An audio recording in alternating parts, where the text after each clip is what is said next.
Welcome back to Superbly Said Advanced English Vocabulary and Phrases. It's great to be diving into the language with you again today. Yeah, and this deep dive, it's actually inspired by a really good SpeakDuo lesson. It reminds us how important precision can be. Absolutely. And, if you're looking to practice these kinds of nuances, really get comfortable with them and boost your confidence, remember you can visit SpeakDuo.com. It's a fantastic way to meet new people, practice English on video calls. It's all about, making your English really shine. So today, we're looking at some really powerful words and idioms, stuff that's crucial for advanced learners. We're not just going to skim the definitions. We want to really dissect the subtle differences, why they matter. Exactly. It's about getting that precision. Think of it like adding some really sharp tools to your communication toolkit. Okay, let's kick things off with indecisive. Okay. Now, when I hear indecisive, I usually just think of someone, who can't pick where to eat dinner. Right. That's a common one. But you've mentioned before there's a difference between being indecisive and just hesitant. Are we just like splitting hairs here, or is there more to it? No, that's a great point. It really gets to the heart of linguistic nuance. They feel similar, sure, but hesitant. Well, that generally describes a temporary pause. Okay. A reluctance before acting, maybe because you're being cautious or you're uncertain in that specific moment. Like you might hesitate before saying something bold. Right, unsure how it'll land. Exactly. Yeah. But indecisive, Yeah. that tends to be more profound. It often points to a more ingrained characteristic, a longer struggle with making choices across different situations. So it's broader. Yeah, it signals more of a general lack of clear preference or conviction. So an indecisive person is probably hesitant about a lot of things. Makes sense. But not everyone who hesitates in one moment is, fundamentally indecisive. It's that difference between a fleeting doubt and a consistent pattern. That really crystallizes it for me. Pattern versus a moment. So it's more like a state of being than just reacting to one thing. Precisely. And understanding that difference. Well, it's powerful, isn't it? Even just for self-reflection. Knowing if you're genuinely indecisive or just hesitant right now can help you figure out how to tackle things. Absolutely. Do you need clearer convictions overall or just more info for this decision? Right. Let's hear it in action. So maybe in a work context, you could say, we need to finalize the project lead, but the hiring committee is proving quite indecisive. Weighing the pros and cons of every candidate endlessly. Yeah, you can almost feel that meeting dragging on. Totally. And for maybe an IELTS speaking part 2 context, a personal reflection. You might say something like, when asked about my future career path, I used to be quite indecisive, constantly changing my mind about university majors. It was a real struggle to settle on a direction. Okay, next phrase. This one paints a really good picture. To keep something close to one's chest. Poker face. Exactly, like a poker player girding their cards. It means keeping plans, ideas, feeling secret.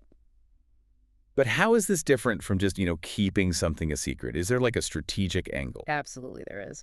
Keeping something a secret is pretty broad. It's just not revealing information. Could be accidental, could be intentional. Okay. But keeping something close to one's chest, that carries a much stronger, more deliberate vibe. It implies strategic or personal privacy.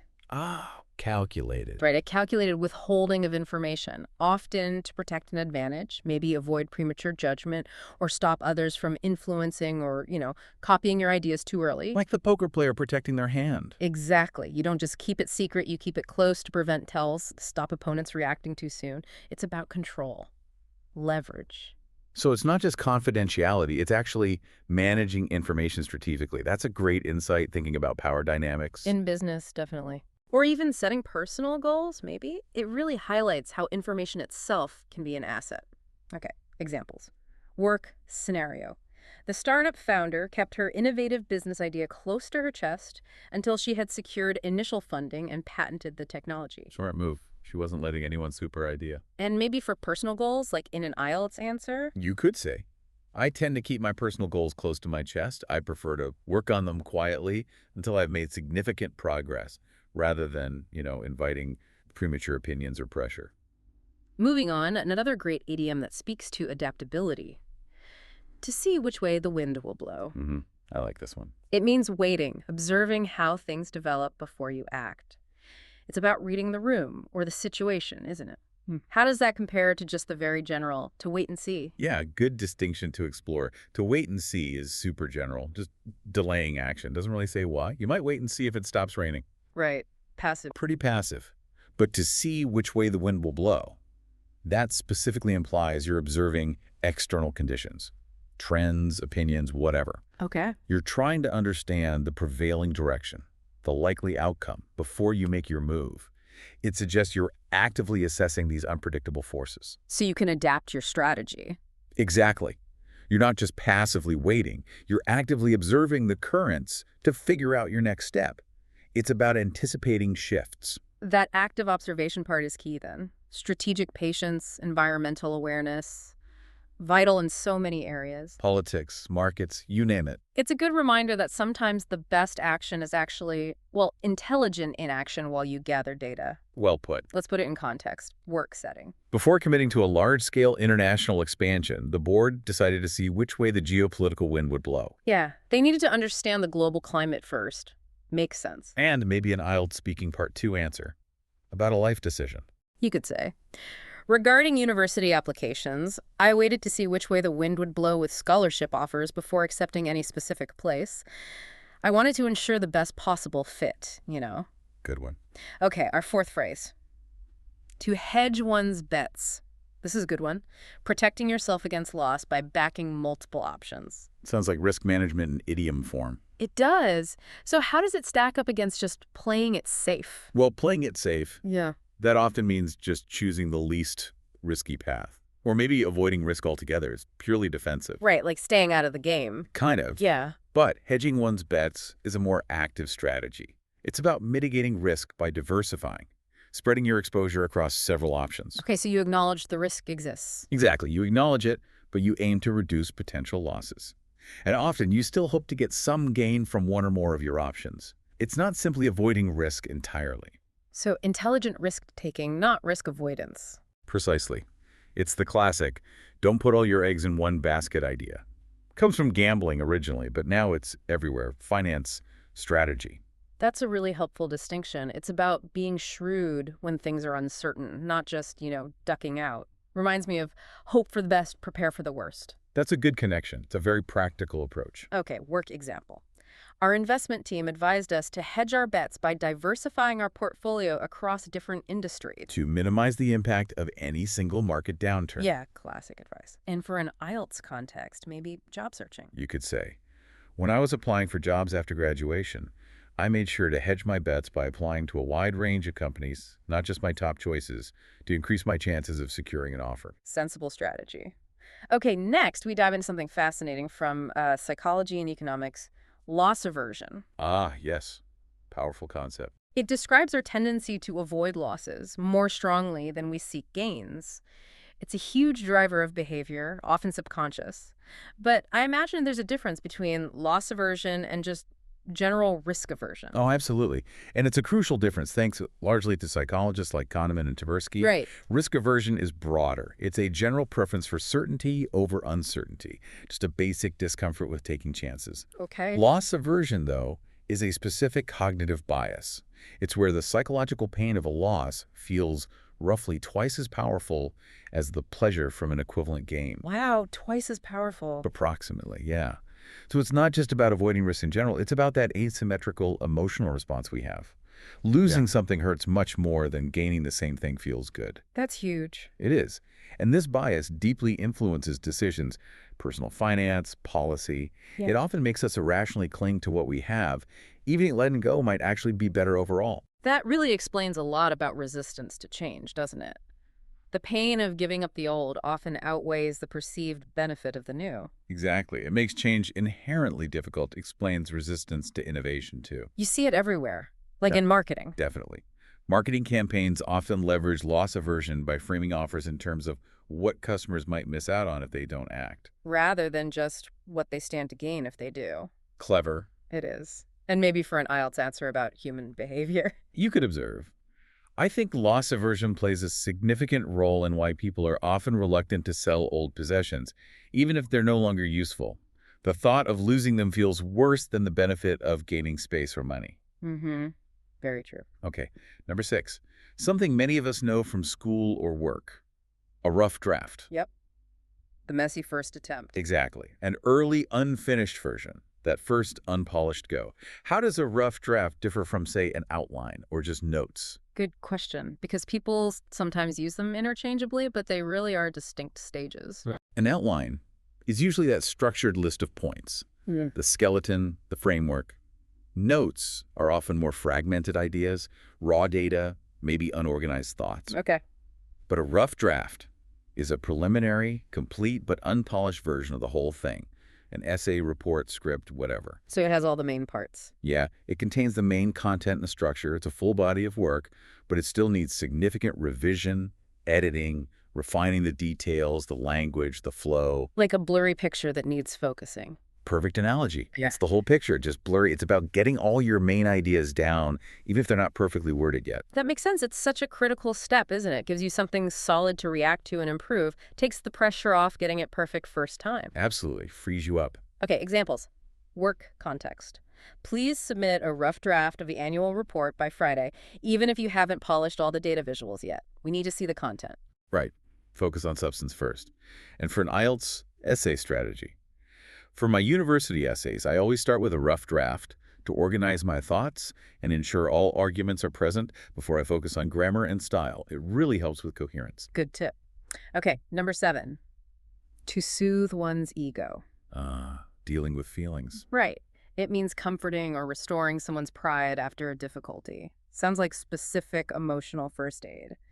How's it different from just cheering someone up or boosting their confidence? Yeah, important distinction. Cheering someone up is pretty general, making someone happier with a joke, a treat, a distraction. Okay. Boosting confidence is about increasing their self-belief in their abilities, making them feel more capable. Right. But soothing one's ego, that specifically targets wounded pride or self-esteem, usually after a failure or criticism or some setback that's challenged their sense of self-worth. So it's about restoring that feeling of self-importance. Exactly. Restoring the value that feels diminished. It's a targeted emotional balm for bruised pride, not just general happiness or pushing for better performance. It really speaks to that human need for validation after a knock.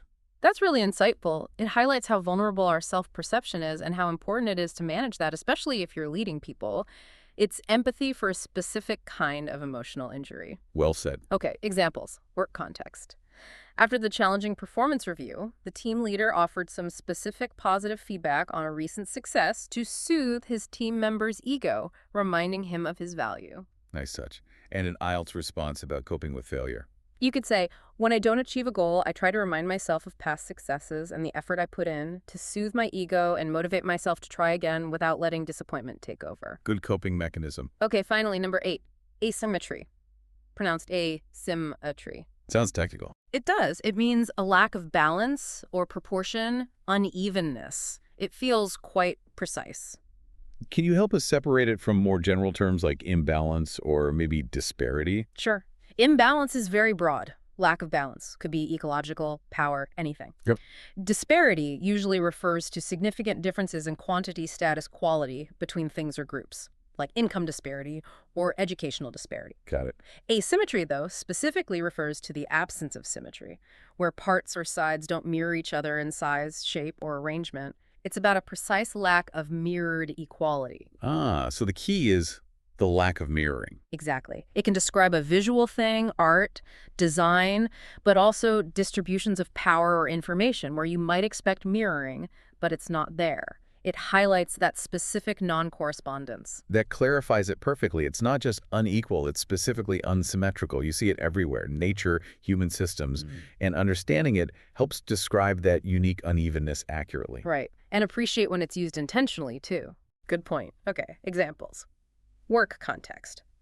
The new organizational chart revealed a significant asymmetry in reporting lines, causing confusion among departments because the pathways weren't mirrored. Yeah, that could definitely cause problems. And in an IELTS answer about art or architecture. In contemporary art, artists sometimes intentionally use asymmetry to create visual tension and make a bold statement, challenging traditional notions of harmony. Nice. Captures the intentional use. All right, you've taken in a lot of fantastic vocabulary, and those subtle distinctions today. It's been quite a journey. It has lots to think about. So now it's time to test your understanding. Let's do a quick quiz. Okay, let's do it. And as we go through, really try to recall those precise definitions in the examples we discussed. Apply that deeper understanding. Okay, question 1. Indecisive most nearly means option A, choose quickly with steady confidence. Option B, fail to decide quickly or firmly. Option C, let other people choose for you. You might want to hit pause here if you need to think about the answer. Okay, the correct answer is option B. Indecisive means to fail to decide quickly or firmly. Yeah, remember that hiring committee. Struggling with a pattern, not just a momentary hesitation. That lack of firm conviction. Question 2. To keep it close to your chest means to. Option A, keep plans or feelings strictly private. Option B, share plans widely to get feedback. Option C, decide late after others react. Take a moment, maybe pause if you need to. The correct answer is option A. To keep it close to your chest means to keep plans or feelings strictly private. Right, like that startup founder strategically guarding her idea. Yeah. Is that deliberate, controlled secrecy, often for an advantage. Question 3. To see which way the wind will blow is to. Option A, back the strongest side from start. Option B, switch sides, often to stay liked. Option C, wait to see how events develop. Give it some thought, pause if you like. The correct answer is option C. To see which way the wind will blow is to wait to see how events develop. Remember our board. They weren't just passively waiting, they were actively observing the geopolitical wind before making that big expansion move. Adapting. Question 4. To hedge your bets is to. Option A, pick one bold option and commit. Option B, spread risk by backing several options. Option C, delay action until a better offer. Feel free to pause here if you need to think about the answer. Okay, the correct answer is option B. To hedge your bets is to spread risk by backing several options. Exactly. Like diversifying that investment portfolio. Right. Actively mitigating risk across different options, not just avoiding it. Question 5. Loss aversion most nearly refers to. Option A, avoid losses more than seek gains. Option B, risk more after a recent win. Option C, prefer equal outcomes for everyone. You might want to hit pause here if you need a moment. The correct answer is option A. Loss aversion most nearly refers to avoiding losses more strongly than seeking gains. That's that powerful psychological bias, right? Where the pain of losing feels about twice as strong as the pleasure of an equivalent gain, like those marketing examples. Question 6. A rough draft is option A, final polished copy ready to submit. Option B, brief outline without clear structure. Option C, early unfinished version for planning. Take a moment to consider your answer, pause if needed. The correct answer is option C. A rough draft is an early unfinished version for planning. Yeah, it's that complete but unpolished version, like the annual report example. Get the content down first, then refine. Question 7. To soothe your ego is to. Option A, ignore feedback to protect feelings. Option B, restore pride after a small setback. Option C, praise others to spare their pride. Pause here if you need to think it over. The correct answer is option B. To soothe your ego is to restore pride after a small setback. Right, like the team leader giving that specific positive feedback after a tough review, targeting the wounded pride, not just general cheer. And finally, question 8. Asymmetry most nearly means option A, lack of balance or equal proportion. Option B, perfect balance between matching parts. Option C, repeating pattern with equal sections. Feel free to pause here if you need to think about the answer. Okay, the correct answer is option A. Asymmetry most nearly means a lack of balance or equal proportion. Exactly. It's that precise absence of mirroring, like the architect using it intentionally for visual tension or effect. Well, that was a really stimulating deep dive. I really enjoyed exploring these advanced phrases and seeing how getting the nuance right can just, well, elevate communication so much. It's incredibly valuable, isn't it? When you move past just the basic definitions and really grasp these subtle connotations, you can express yourself with much more confidence, more precision, more impact. Definitely. Whether it's at work or just thinking about personal stuff. It really unlocks a richer way of understanding and talking about the world around us. Absolutely. And, the best way to really internalize these differences is to start using them. So as you go about your day, maybe try to spot these nuances. Yeah, listen for them, read them. And challenge yourself.